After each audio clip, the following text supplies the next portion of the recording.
எல்லோருக்கும் வணக்கம். இன்னைக்கு நாம் பார்க்க போகிறது ஒரு ஸ்பெஷல் ஐட்டம். அது என்ன தெரியுங்களா? ஆஃப்ரிக்கன் ஜெயிண்ட் ஸ்னைல், நத்தைகளை பற்றியா. அது ஏன் இப்போ பார்க்க போகிறோம்? அதுக்கும் நமக்கு என்ன சம்மந்தம்? சரியான நேரத்தில் தான் இதை பற்றி நம்ம வீடியோ போட்டுக்கிட்டு இருக்கோம். ஏன்னா மழை பெஞ்சிக்கிட்டு இருக்கு, எல்லா இடத்துலையும் தண்ணி நிரம்பி இருக்குது. தண்ணி இருந்தால் நத்தைகள் இருக்கும். நத்தைகளில் குறிப்பாக இந்த ஜெயிண்ட் ஆஃப்ரிக்கன் ஸ்னைல் அப்படின்ற நத்தைகள் கண்டிப்பாக நீங்கள் பார்க்க முடியும். நத்தையிலே கொஞ்சம் ஓவர் சைஸ் நத்தைங்க. உங்களுக்கு ஒன்று தெரியுமா? இந்த ஜெயிண்ட் ஸ்னைல் நத்தைகள் இருக்கிறதே, இது இந்தியாவை பூர்வீகமாக கொண்ட ஒரு உயிரினம் இல்லை. அது பேரில் பார்க்கும்போதே தெரியுதே. ஆமாம், இது ஆப்பிரிக்காவை பூர்வீகமாக கொண்டது. குறிப்பாக டான்சானியா, கென்யா பகுதிகளில் இது நிறைஞ்சி இருந்துச்சு.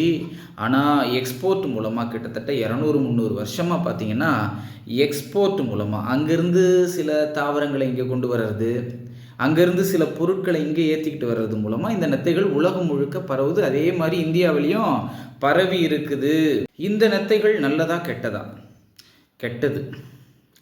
IUCN அப்படின்னு சொல்லி international union of conservation of nature அப்படின்ற ஒரு ஆர்கனைசேஷன் கிட்டத்தட்ட ஒரு 100 ஸ்பீஷீஸ் பார்த்தீங்கன்னா ஏலியன் இன்வேசிவ் ஸ்பீஷீஸ் அப்படின்னு சொல்லி அழைக்குதுங்க. ஏலியன் இன்வேசிவ் ஸ்பீஷீஸ் அப்படின்னா என்ன?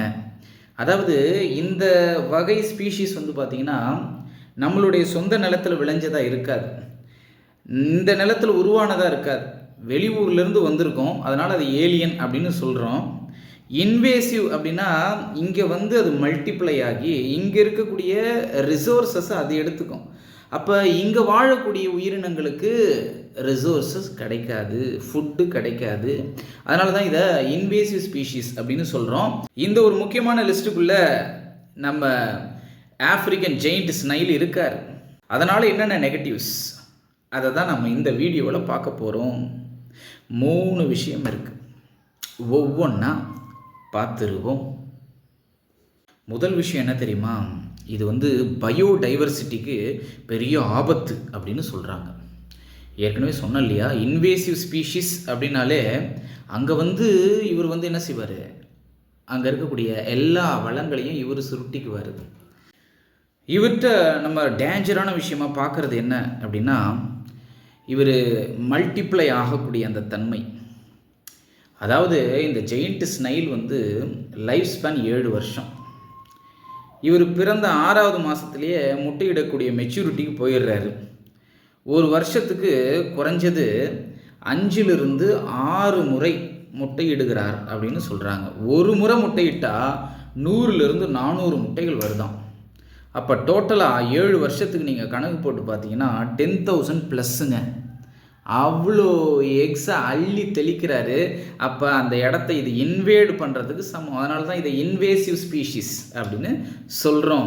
அதனால் அங்கே இருக்கக்கூடிய உயிரினங்களுக்கு தேவைப்படக்கூடிய உணவுகளை எல்லாம் இவங்க குடும்பமே என்ன செய்யுதுன்னா சாப்பிடுது. மற்றவங்களுக்கு சோறு கிடைக்குமா? ஒன்று மற்ற ஸ்பீஷீஸ் அழிஞ்சு போகணும், அப்படி இல்லைன்னா வேறு இடத்த பார்த்துக்கிட்டு போகணும். இவர் உள்ளே வந்துட்டார்னா இவர் மட்டும்தான் வாழ முடியும். 2வது பாதிப்பு விவசாயிகளுக்கு. இவர் எந்த இடத்துக்கு போகிறாரோ அந்த இடத்துக்கு அடாப்ட் ஆகுறாரு. அங்கே என்ன சாப்பாடு இருக்கோ அந்த சாப்பாடை ருசித்து சாப்பிட்டுடுறாரு. அப்போ இது விவசாய நிலத்துக்கு போகுது அப்படின்னா விவசாய நிலத்தில் இருக்கக்கூடிய கிராப்ஸை இது சாப்பிடும். அதனால் பாதிப்பு இருக்கும் தானே. இதுதான் 2வது பாதிப்பு. 3வது பாதிப்பு தாங்க மனிதர்களுக்கு. எப்படிங்க நத்தைனால மனுஷங்களுக்கு பாதிப்பு? மனுஷங்களுக்கு ஏதாவது நோய் வருதா? மனுஷங்க யாராவது இந்த நத்தைனால் செத்துருக்குறாங்களா அப்படின்னா எஸ். அமெரிக்காவில் நிறைய பதிவுகள் இருக்குது. 40+ டெத்ஸ் இந்த குறிப்பிட்ட இந்த ஆஃப்ரிக்கன் ஜெயிண்ட் ஸ்னைல்னால் ஏற்பட்டிருக்கு. இந்தியாவில் பெரிய அளவில் ரெஜிஸ்டர் பண்ணப்படலை. ரெஜிஸ்டர் பண்ணப்பட்டது அப்படின்னு பார்த்தீங்கன்னா ஒரு அட்டாப்சி ரிப்போர்ட்டில் இந்த ஸ்னைல்னால தான் இறந்து போயிருக்காங்க அப்படின்ற ஒரு விஷயமானது ரெக்கார்ட் பண்ணப்பட்டிருக்கு. அவ்வளோதானே தவிர இந்தியாவில் வேறு எங்கேயும் மரணங்கள் நிகழலைன்றதுக்காக இதை சாதாரணமாக விட முடியாது. மொதல் விஷயம், இந்த ஸ்னைல் பாதிப்பு இல்லை. இந்த ஸ்னைலுக்குள்ளே இருக்கக்கூடிய ஒரு பேரசைட்னால தான் மனிதர்களுக்கு பாதிப்பு. அந்த பேரசைட்டுக்கு பேர் என்னென்னா ரேட் லங் வார்ம். இந்த ரேட் லங் வார்ம் அப்படின்ற இந்த புழு ரேட்டுடைய லங்ஸில் வாழக்கூடியது. ரேட்டுடைய லங்ஸிலிருந்து இது மல்டிப்ளை ஆகும். அப்படின்னா அது முட்டையிடும். அந்த முட்டைகள்லாம் ரேட்டுடைய தொண்டைக்கு போகும். அப்போ ரேட் எதையாவது சாப்பிடும் பொழுதோ அல்லது சலைவாவை முழுங்கும் பொழுதோ அந்த லார்வா இருக்குல்ல, முட்டைகள், அது ரேட்டுடைய வயிற்றுக்கு போகுது. அங்கேருந்து ரேட்டுடைய கழிவா வெளியில் வந்துருச்சு. அந்த கழிவுகளை இந்த ஸ்னைல் என்ன செய்யுதுன்னா சாப்பிடுதுங்க. இந்த ஸ்னைலை திரும்ப ரேட் சாப்பிடும் பொழுது திரும்பவும் ரேட்டுக்குள்ளே போகுது, திரும்பவும் கழிவு வழியாக வருது, அதை ஸ்னைல் சாப்பிடுது, ஸ்னைலில் ரேட் சாப்பிடுது, ரேட்டில் இருந்து திரும்ப அங்கே போகுது, இங்கே வருது, அங்கே போகுது, இங்கே வருது. இது ஒரு சைக்கிள். இந்த சைக்கிளை இந்த பேரசைட் ஃபாலோ பண்ணிக்கிட்டு இருக்குது. இதுதான் அதனுடைய வாழ்க்கைக்கான தத்துவம், பேட்டர்ன். இது திடீர்னு பார்த்திங்கன்னா ஆக்சிடென்டல் ஹோஸ்ட்டாக மனிதர்களுக்குள்ளே எப்படி வருது? அது எப்படி வருதுன்னா ரேட் மூலமாக வரல. இது உங்களுக்கு பாருங்கள், ரேட் எக்கச்சக்கமாக எல்லா வீடுகள்லையும் இருக்குது. ஆனால் ரேட் லங்வாம் மனிதர்களுக்குள்ளே ரேட் வழியாக வர்றதில்ல, ஆனால் இந்த ஸ்னைல் வழியாக வருது அப்படின்றாங்க. எப்படின்னா இந்த ஸ்னைலினுடைய ஓடுகள் இருக்குது பாருங்கள், அது ரொம்ப அழகானவை. இந்த ஸ்னைல்ஸ் அந்த ஓடுகளுக்காக வளர்க்கப்படுகிறது சில இடங்களில்.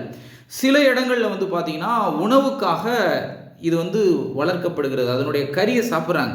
இந்தியாவில் இல்லை. நல்ல வேளை FSSAI, food safety and standards authority of India, இது சாப்பிடக்கூடிய பொருள் அப்படின்னு சொல்லி அங்கீகரிக்கலை. இந்தியாவில் பெரிதாக இந்த நத்தைகள் எங்கேயும் சாப்பிடப்படலை. ஆனால் உலகெங்கிலும் பார்த்திங்கன்னா சாப்பிடப்படுது. அப்படி சாப்பிடப்படும்போது அது சரியாக வேக வைக்காமல் சாப்பிடப்பட்டால் அப்போ பிரச்சனை. இது சாப்பிட்றதுனால மட்டும் இந்த பிரச்சனை கிடையாது. சின்ன பசங்க குறிப்பாக ஸ்னைல் கிட்ட விளையாடுறது வழக்கம். ஏன்னா அது ரொம்ப பொறுமையான உயிரினம். ரொம்ப பொறுமையாக தான் நகரும், பெரிய அளவில் பாதிப்பு கிடையாது, அது கடிக்காது. அப்படின்றதுனால இது விளையாடுறதுக்கு வாய்ப்பு இருக்குது. ஆனால் ரேட் லங்வாம்னுடைய முட்டைகள் இருக்கக்கூடிய கழிவுகளை சாப்பிடக்கூடிய இந்த வகை நத்தைகள் அதனுக்குள்ளாகவும் அதன் மேலும் அதனுடைய ஓட்டிலும் பார்த்திங்கன்னா இந்த முட்டைகள் பரவி இருக்கிறதுக்கான வாய்ப்புகள் இருக்குது. அதை சிறுவர்களோ பிறரோ தொடும் பொழுது, அப்புறப்படுத்தும் பொழுது அந்த கையை கழுவாமல் நீங்கள் வேறு ஏதாவது உணவுப் பொருளில் சாப்பிட்டீங்கன்னா இது உங்களுக்குள்ளே போகிறதுக்கான வாய்ப்பு இருக்குது. சரிங்களா? இது உள்ளே போச்சுன்னா என்ன ஆகும்? பொதுவாக இது ரேட்டுடைய லங்ஸில் தங்கி வளரும். ஆனால் மனிதர்கள்கிட்ட வரும்பொழுது பார்த்திங்க அப்படின்னா இது லங்ஸுக்கு போகணும்னு தான் நினைக்குது. பட் இதுக்கு தெரிஞ்சதெல்லாம் லங்ஸில் வாழறது தான். பட் இது ஒரு புதிய உயிரினமாக இருக்குது மனிதர்கள். ஸோ இங்கே பிளட் ஃப்ளோலாம் வேறு மாதிரி இருக்குது. அப்போ பிளட் ஃப்ளோனுடைய எண்டு பாயிண்ட் எதுன்னு பார்த்தீங்கன்னா மூளைகள். அப்போ மூளைக்கு போயிடுது. இந்த வியாதிக்கு என்ன பேர் அப்படின்னா ஈசினோஃபிலிஸ் மெனிங்கிட்டிஸ். அப்படின்னா மூளையே வீங்கும் அப்படின்றாங்க. அப்போ 1-2 லார்வா போகுது, அது ரீப்ரொடியூஸ் பண்ணல, அப்படியே தான் இருக்குது. அப்படின்னா 7-8 நாளில் சரியாயிடும் அப்படின்றாங்க. ஆனால் நிறைய முட்டைகள் நம்மளுடைய மூளைக்கு போயிடுச்சு அப்படின்னா யாராலையும் காப்பாற்ற முடியாது. ஸோ இதில் ரிஸ்க் அதிகமாக இருக்குது. ஆகையினால ஸ்னைல் கூட விளையாடுறது விளையாட்டு இல்லை. சின்ன குழந்தைங்களா புரிஞ்சிக்குங்க, கிட்ஸ், உங்களுக்கு தான் இது மெயினாக. ஸோ இந்த snail is not a pet animal. It is not at all a soft animal. It is very dangerous. Don't play with death.